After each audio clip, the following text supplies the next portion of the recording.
Okay, well, thank you and welcome, and we look forward to hearing the program. Okay, thanks for having me. Um, so to begin, I want to start by thanking my funders. Let's see, I'm not able to advance my slides. Second, here we go. Okay, so I am funded by the Fish and Wildlife Service and the Department of Defense and the Bureau of Land Management, the BLM, uh, through something called NIFWF, the National Fish and Wildlife Foundation. And so I don't know how many coordinators like me are out there. I think that I love my job. I think it's kind of a special thing where these agencies decided that they needed an independent person who wasn't working with any one agency. They wanted somebody to work with everybody to get them to work together to, bring Lisbel's vireos back. They were once down to about 300 pairs, and they're doing better now, but they're still listed. And they wanted a recovery coordinator. And so for me, I take that really seriously, and I'm going to do my best to recover them. And so I'm just I get to work with some pretty amazing people, some biologists for all these agencies, and I just love doing it. And so I wanted to thank them to lead off. Um, so my background, I worked for many years with Point Blue Conservation Science. It was once called the Point Reyes Bird Observatory, or PRBO. And so I worked all over California and Arizona, but in particular, I was their desert lead. So I managed their projects in the Mojave and Sonoran deserts, and all these yellow dots are my study sites. I used to live in Tucson before I moved to San Diego for this new job with the American Bird Conservancy. Um, some of my projects. I started a project back in 2005 on the Amargosa, that river in the Mojave Desert. It flows out of Nevada and it kind of goes south and it curls around eventually into Death Valley where it ends. And there's some of the most riparian habitat in the Mojave Desert there. And so we are working on an all species study, working on Bell's vireos, yellow-breasted chats, crystal thrashers, Lucy's warblers, black-tailed gnatcatchers, yellow warblers, song sparrows, monitoring those populations and assessing the effects of riparian restoration and tamarisk removal, which is an exotic plant, and brown-headed cobber trapping on those populations. Um, I worked for many years at Mono Lake, and I used to live in Lee Vining. And so at that site, for several decades, the Los Angeles Department of Water and Power was taking water from the watershed. They have an aqueduct that cuts across the alluvial fan, and everything downstream of the aqueduct and all the creeks is diverted into the aqueduct. And so everything downstream was dry. And so I found willow flycatchers there in 2001, and it was the first time they had been found nesting there in like 50 years. And because now we have water back in the creeks and there's restoration happening there. And so I had all those willow flycatchers banded, and I had dusky flycatchers, another Empinnex flycatcher banded as well, and I'd find all their nests. And so that gave me a sense of how these two songbirds are responding to restoration. And then there's another big population of willow flycatchers on the Owens River near Bishop, and I worked on that with California Fish and Wildlife and the Fish and Wildlife Service and LADWP in the mid 20 teens. I did a lot of work in the desert. We surveyed all of the washes from Needles down to Yuma and west to San Diego County and east to Tucson for several years. I authored something called the California Partisan Flight Desert Bird Conservation Plan, which is kind of like a go-to guide for all things on desert bird conservation. And I'm still part of the Desert Thrasher Working Group. We're trying to prevent Bendire's thrashers and the Conch thrashers from becoming listed. They're not doing well. They're declining rapidly. And so many of us have been working for some years now on research and surveys and conservation plans to prevent them from becoming listed. Tomorrow, I'm driving to Tucson to meet with biologists to go to Hermosillo in Mexico for a meeting with the Sonora joint venture. And we're going to be talking about thrashers there. And then more recently, California towhees. They're common, but there's an endangered subspecies that's endemic to the Argus Mountains near Ridgecrest in the desert. And so I've been doing surveys there for years. And we recently did a big genomic study where we were catching birds all across the population to assess their gene pool. So we were up all the way to Oregon, and then in the Bay Area and in the Sierra foothills and out in the desert catching towhees to look at their genetics with Purdue University. And I just published a paper in the Journal of Field Ornithology on sagebrush sparrows and Bell's sparrows. They were once the same species, and they separated them, and they're super hard to tell apart. And so back in 2014, we had a bunch of volunteers, as I was talking about, and we would catch these guys and get blood samples to do genetic work to confirm that our field IDs were correct, because they're so hard to tell apart. And we found some really interesting patterns, and we published that in the Journal of Field Ornithology last month. So that's some of what I do. But the star of the show is Bell's vireo right now. So least Bell's vireos are a subspecies of Bell's vireo, and they're found across the country. Least Bell's vireos are only found in California and Baja California. They're neotropical migrants, so they nest up here. They come up in mid to late March, depends on the weather, to set up territories and to begin nesting. And they nest through July, and then they travel south to the southern tip of Baja California Sur near Cabo to spend the winter. They're pretty much riparian obligate. They're only found in riparian habitats. They're insectivores. Importantly, they're open cup nesters. That means that they nest in a cup, not, say, a cavity like you would have for an owl or a woodpecker. And their clutches, they typically lay 2 to 4 eggs in a clutch. It takes them about 2 weeks to hatch, and it takes the nestlings about 2 weeks to get big enough to fledge.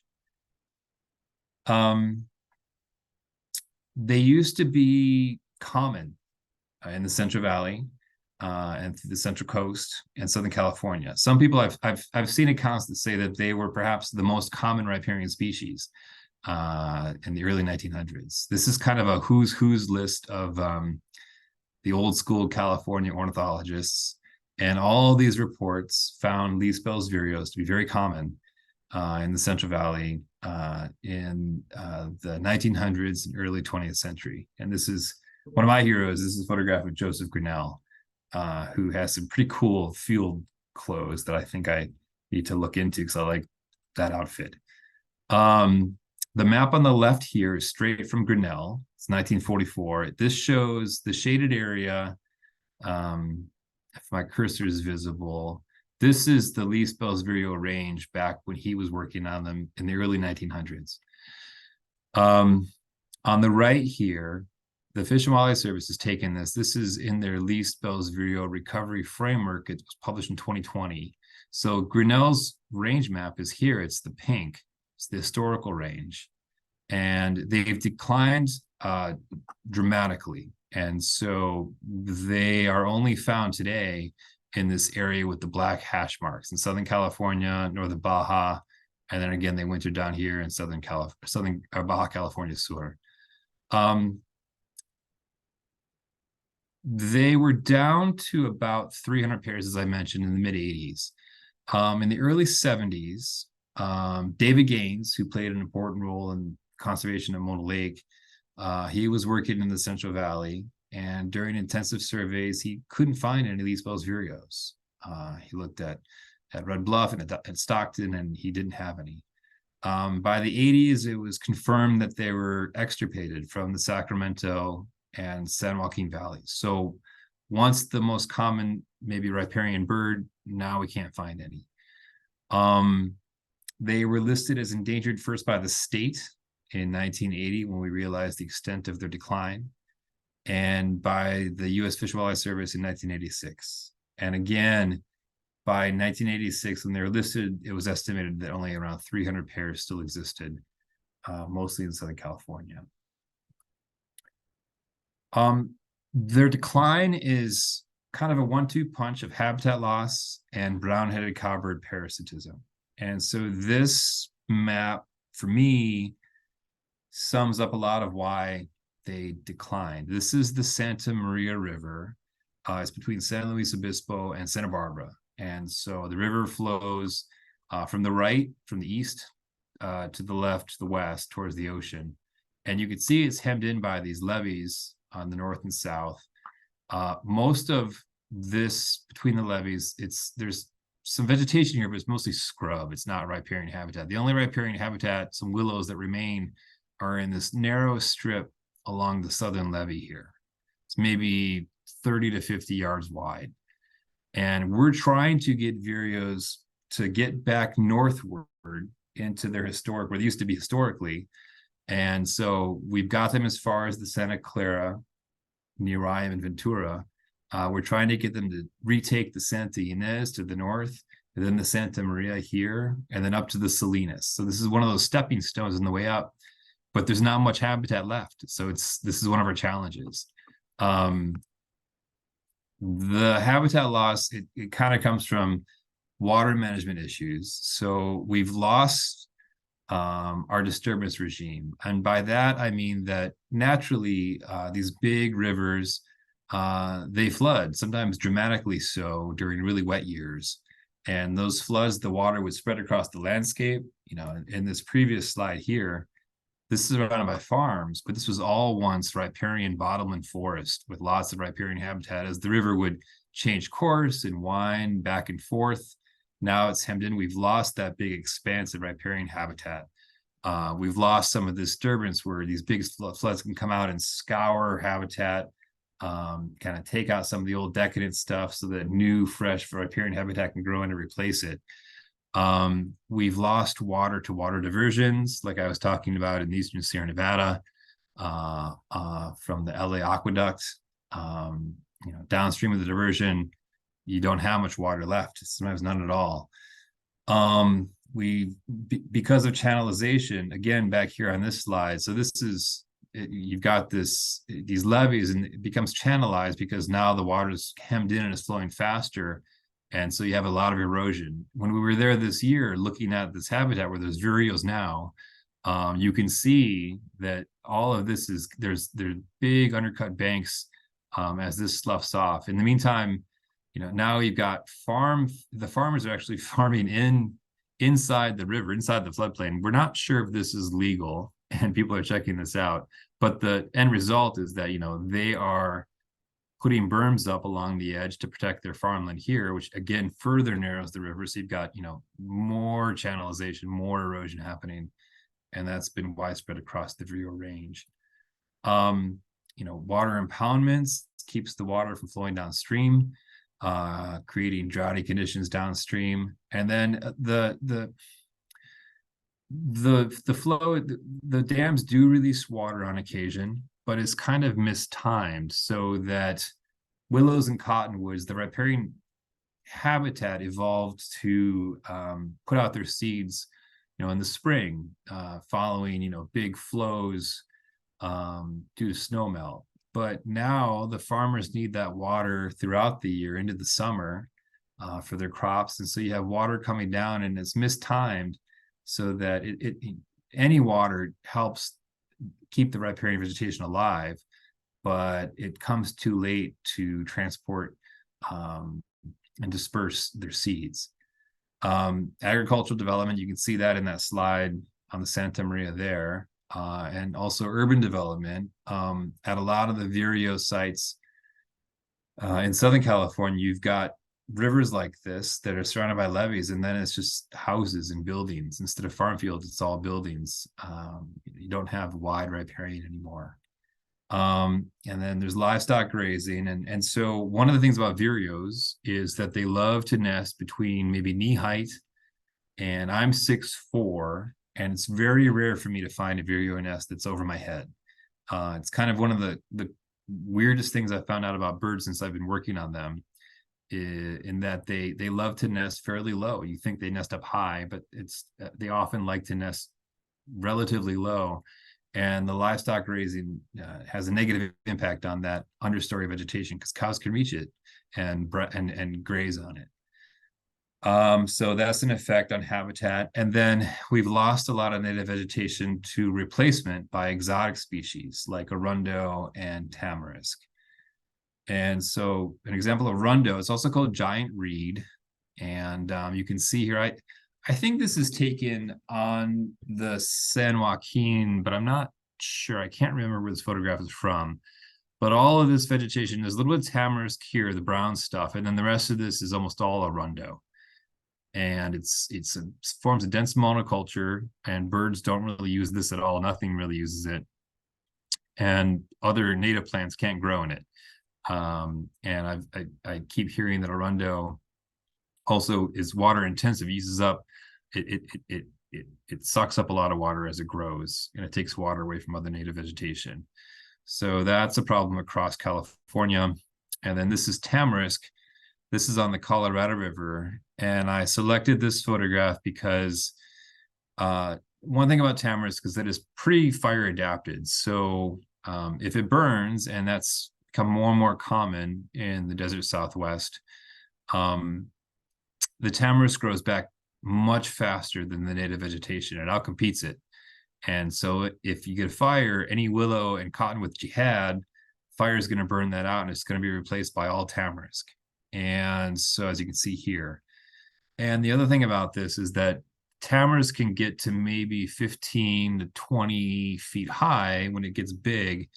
But even still, it's the trunks you can see in this picture, the ones that are charred here, those aren't wide enough to support cavity nesters like Nuttall's woodpeckers or ladderback woodpeckers, or the secondary cavity nesters that nest in their cavities like screech owls or ash-throated flycatchers or brown-crested flycatchers. So some birds do use tamarisk. In my opinion, it's not as bad as arundo, but you lose a lot of the diversity that you'd have if you had cottonwoods and big willows present. And then the other part of that 1-2 punch is cowbirds. So this is a dusky flycatcher with a cowbird nestling from Mono Lake. And so cowbirds are kind of blackbird. The males are sort of a dark glossy color. You can see them on this horse, and the females are more of a plain brown. And they were not always here. They found them in the fossil record, so they're here once, but they eventually became extirpated. They're not well adapted to arid climates. They're not great at finding food in arid places. They're more common in the Great Plains, where they could follow large mammals in searching for food. But they got out here by the late 1890s following people that were settling California. And so they are called brood parasites. They lay their eggs in other birds' nests. They don't build their own nests. They parasitize other birds' nests. And cowbirds are successful at this because they have a really short incubation period. Their eggs can hatch in, as short as like maybe 11 to 13 days. Remember, vireos take about 2 weeks, maybe even 15 days. And they have a short nestling period. Their nestlings grow very fast, so they outcompete vireo nestlings. So even if vireo's eggs hatch first, and they beat the cowbird egg by a day or two, that cowbird egg can still hatch, and then its baby can still outcompete the vireo nestlings and kind of starve them out for food. And then in addition, frequently the adult female cowbirds will actually depredate unparasitized nests. So if a female cowbird finds a vireo nest, she can peck holes in the eggs. And the idea is that they call it farming, where she will take out the eggs, and that spurs the vireos to make another nest, and then she'll be ready for that one. She can parasitize it, and her egg will be in a position to outcompete the vireos. So all of this results in decreased productivity for the host, for the riparian birds like willow flycatchers or vireos. This is the only graph of my presentation, and this is from the Amargosa, and so it's a little complicated, but I want to take a second on it. It shows the effect of cowbirds on productivity of host species. So we began cowbird trapping at the Amargosa in 2007 here. So the blue bars are the percent of the nests that are parasitized by cowbirds. So when we first started, and this is for all of the species that might be cowbird hosts, so Bell's vireos, song sparrows, yellow warblers, black-tailed gnatcatchers, blue-gray gnatcatchers, blue grosbeaks, common yellowthroats, yellow-breasted chats, anything that can host a cowbird, all those birds are included in this as a potential host. So in 2005 and 2006, about 40% of all the nests we found were parasitized by cowbirds. And they were, I would say, really parasitized. We tended to find often 2 cowbird eggs or 3 cowbird eggs in each nest.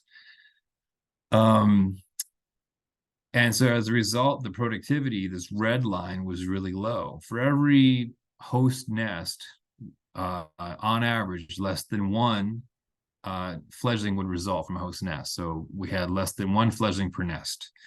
We began trapping in 2007, and you can see the percentage of cowbird parasitized nests goes way down. And so by 2011, after that, we have occasionally had 1 nest per year get parasitized, but often none of our nests get parasitized.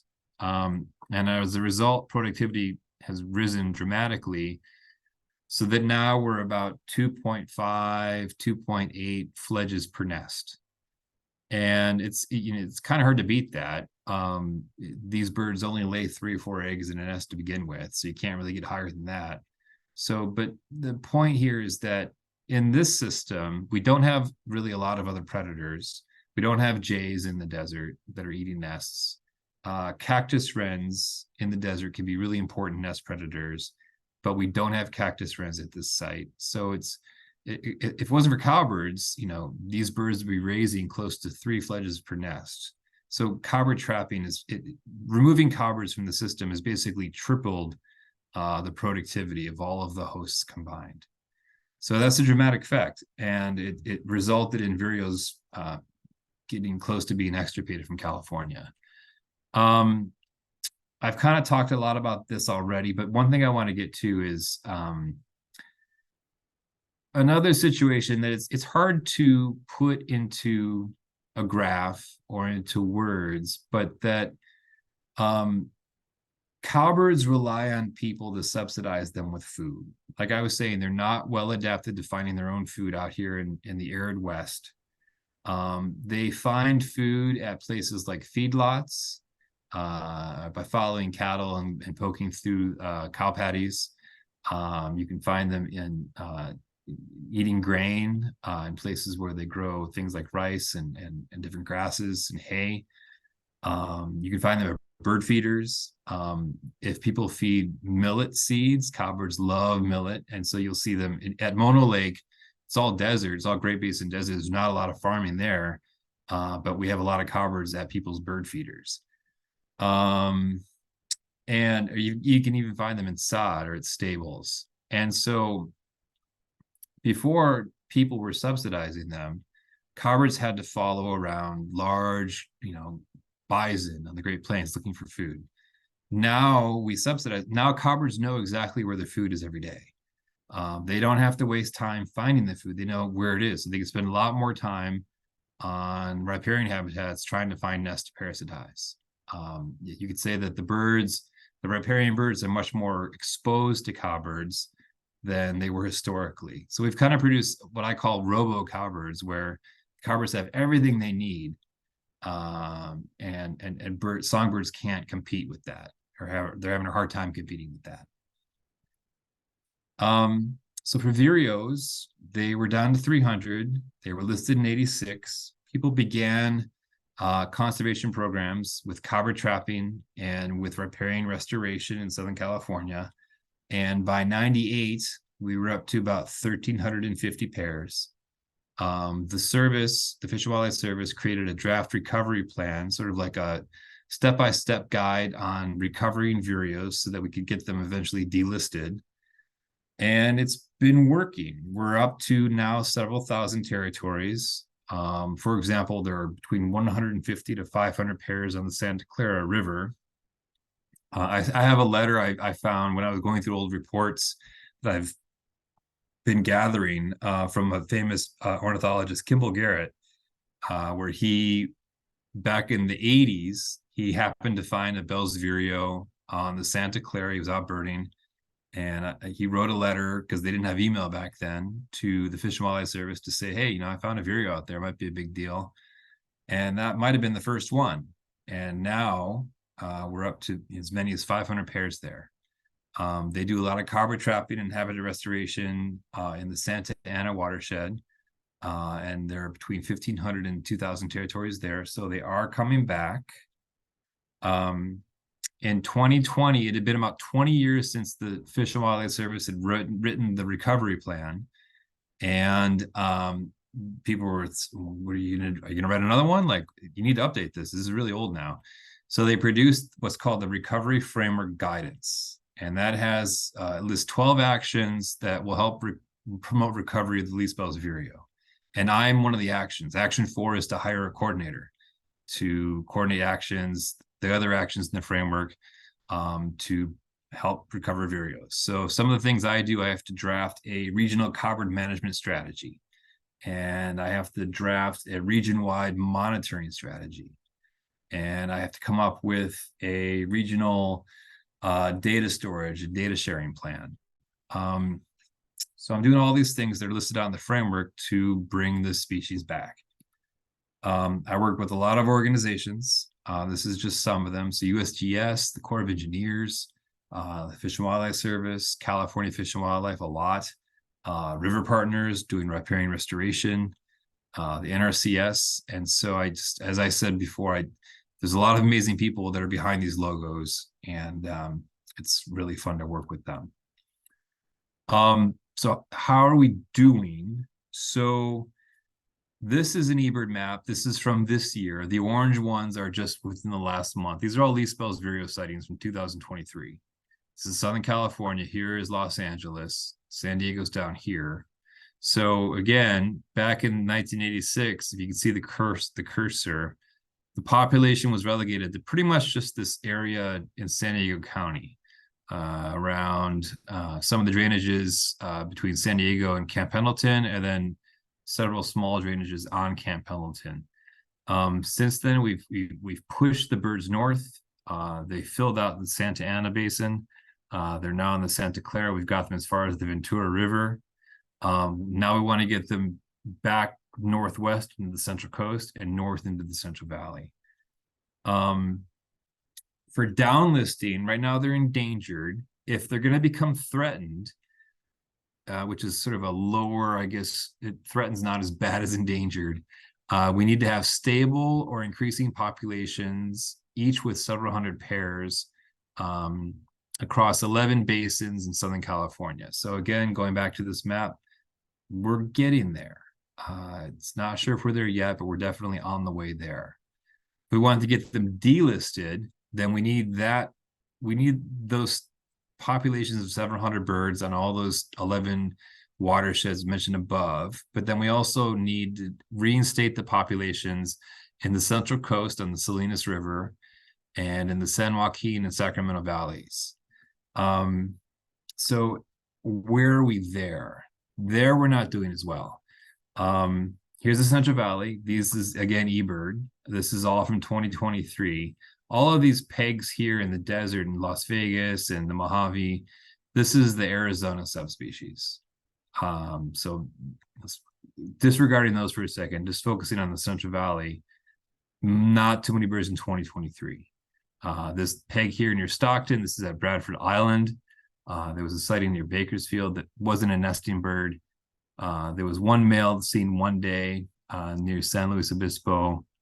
This peg at Stockton, these might be nesting birds, but there's a lot of private property there. So it's unknown if they're nesting, but there was a pair there over the last couple of years. So it's possible that they're nesting there.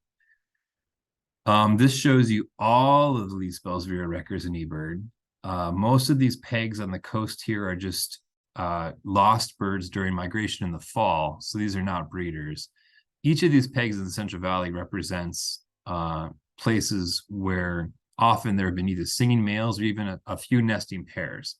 So we've had pairs nesting at San Joaquin River National Wildlife Refuge, at the San Luis National Wildlife Refuge. There have been males at the Yellow Bypass up here near Sacramento. There have been, as I mentioned, one and maybe even two pairs at Bradford Island. There are a few birds at the Kern Preserve. If you go there, Mary Whitfield works for the Southern Sierra Research Station, and she works on riparian birds. And she mentioned to me that they did have, I think, one or two territories this year. There's not any bird. So there are a couple birds there. But for the most part, there was a bird here at Kern National Wildlife Refuge, I think either in 2021 or 2022, but not this year. So they are showing up in the Central Valley, but they're not sticking. We have a lot of work to do before we can get them delisted. One of our main challenges are feedlots and cattle. When I was in the Southern Central Valley this spring, I was touring the Central Valley with the Fish and Wildlife Service, a biologist named G. John Hazard, and that was when we met Eric Hobson. And I started trying to map the feedlots. So as I mentioned, we subsidize cowbirds, and one of the best places they have to find food is a cattle feedlot. And these feedlots can support hundreds, even thousands of cowbirds. And so each feedlot can really present a problem for riparian nesting birds. They get parasitized by cowbirds. And I started trying to map these things as we drove around the Central Valley, and I kind of gave up because there's so many feedlots in Tulare County and around Fresno. So that's one of our obstacles in the Central Valley. And then this is, I'm pretty sure this is the San Joaquin River National Wildlife Refuge. Least-billed vireos nested there in 2005, 2006, and I think there was a female present in 2007. Eric can correct me on that one. And Eric showed us the refuge this year. We had to go by boat because it was flooded. I think the water was around 6 or 7 feet deep here, and I'm pretty sure this is near one of those historic vireo nesting locations, and now it's all underwater. So as I mentioned, vireos like to nest in lower understory vegetation. Some of these cottonwoods and willow trees can survive a flood like this. This is, a wet year. But the problem is that now during the wet years, water doesn't spread across the landscape. It's hemmed in because of all the farming that happens in the Central Valley. And so water ends up sitting for long periods during hot weather. And that's really hard on understory vegetation. It's hard for those plants to survive that kind of inundation. And so that's another obstacle that we'll continue to have to work through to bring back vireos in the Central Valley. And before I go down to cuckoos, I just wanted to briefly mention, I work on endangered species, but at Point Blue and at ABC, we have a really strong all species ethic where we're trying to conserve everything, not just focus all the time on just the endangered ones. And so all of these actions that we're doing for vireos help things like yellow warblers and blue grosbeaks and yellow-breasted chats and willow flycatchers, summer tanagers and brown-crested flycatchers, just for example. There's a chat. Let's see, there's a question here. Katie Mong, top recommendation for NRCS planners. Hey, I will get back to that, Katie. 1 second. Let me finish this and we'll get back to your question. Additional species in riparian habitats that we're working on helping. Let's see. Things like Nuttall's woodpeckers, song sparrows, common yellowthroats, warbling vireos, blue-gray gnatcatchers. These are all species that are at a disadvantage because we've really severely impacted riparian habitats in California. And these are things that I'm working to bring back in our state. I'll finish it up with cuckoos. I didn't include these with the others because cuckoos are kind of a special case. They're not a passerine. They're hard to detect. They have large territories and they're not doing well. So I wanted to separate them out. They're related to roadrunners. They're migrants, and so they spend the summer up here and they nest, and they winter in southern Mexico, Central America, and even as far as South America. They have been thought of as riparian obligates, but as more work is being done on them, we are finding that you can find them more widespread in sort of oak habitats in southeastern Arizona, and even an upland thorn forest in Sonora. When I first started at PRBO at Point Blue, I kind of had this idea that, cuckoos love really big gallery cottonwood riparian forest, the really lush stuff. And that's not exactly accurate. They do love a lot of foliage. They are looking for wetter sites with more humidity, but they actually do really well in riparian vegetation that's, say, I don't know, 15 to maybe 35 feet high. It doesn't have to be the big stuff. You can have like sort of mid-sized willow. If it's dense enough, they'll use it and they'll do really well in it. They could even nest in mesquite on occasion if there's enough food. As I mentioned, they have large home ranges. Their territories are an average of 200 acres in breadth in Arizona and about 100 acres in California. They arrive late. They start to show up in late May. They don't really show up in numbers until mid to late June, and they can maybe wait to nest until July. And then they nest into August. And so they arrive later and nest later than the eastern yellow-billed cuckoo.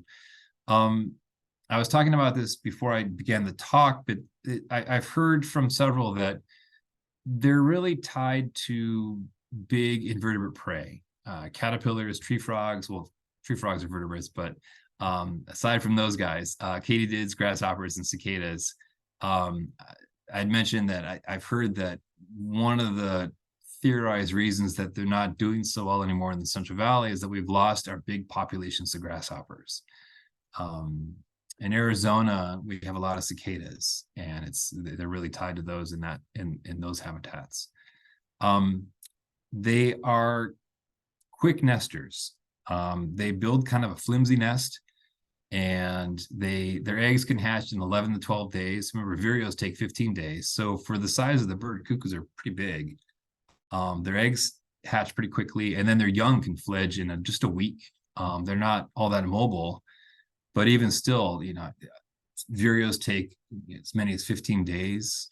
For the most part, even something like a song sparrow, yellow warbler, takes 12 or 13 days to fledge. So cuckoos fledge really quickly.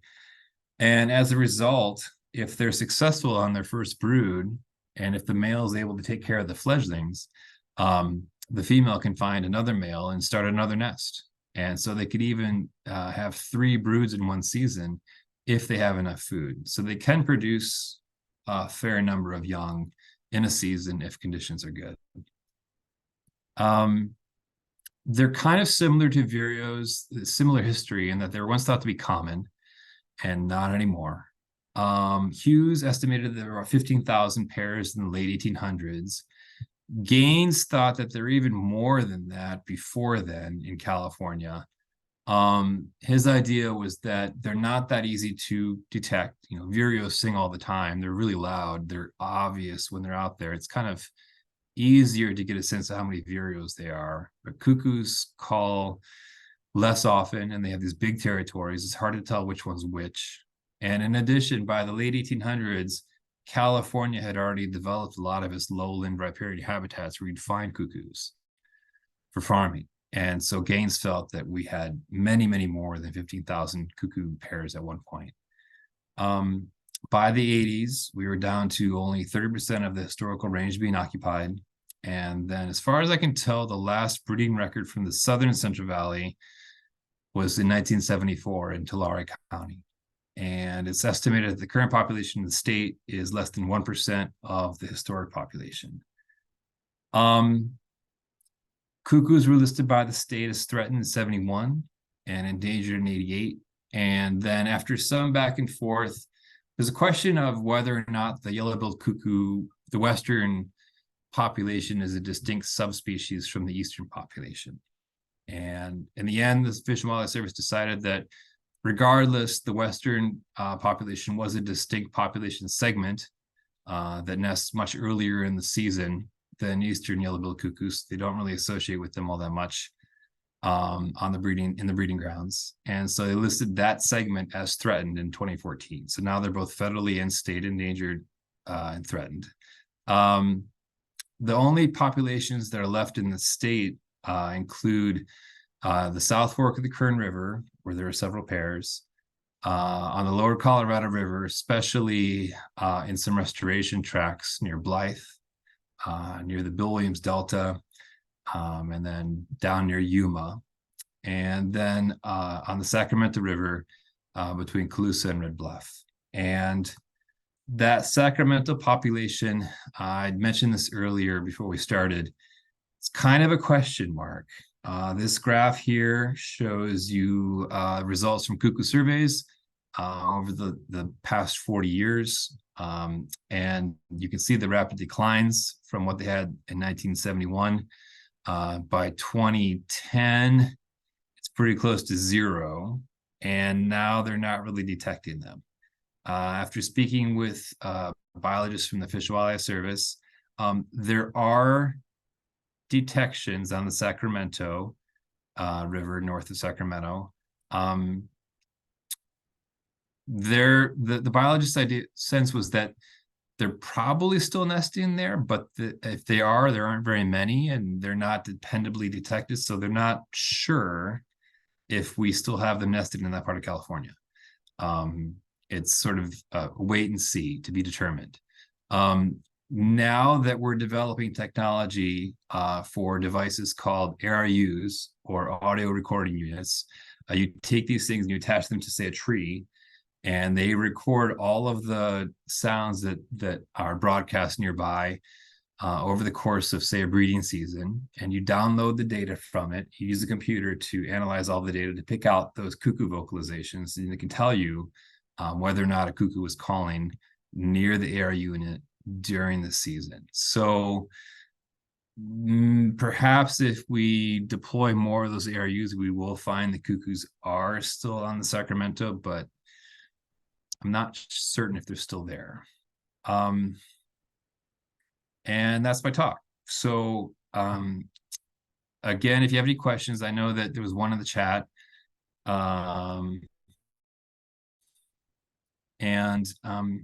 Yeah, here's my email address. So I can't see the chat anymore. Let's see. Here it is. Okay, Katie,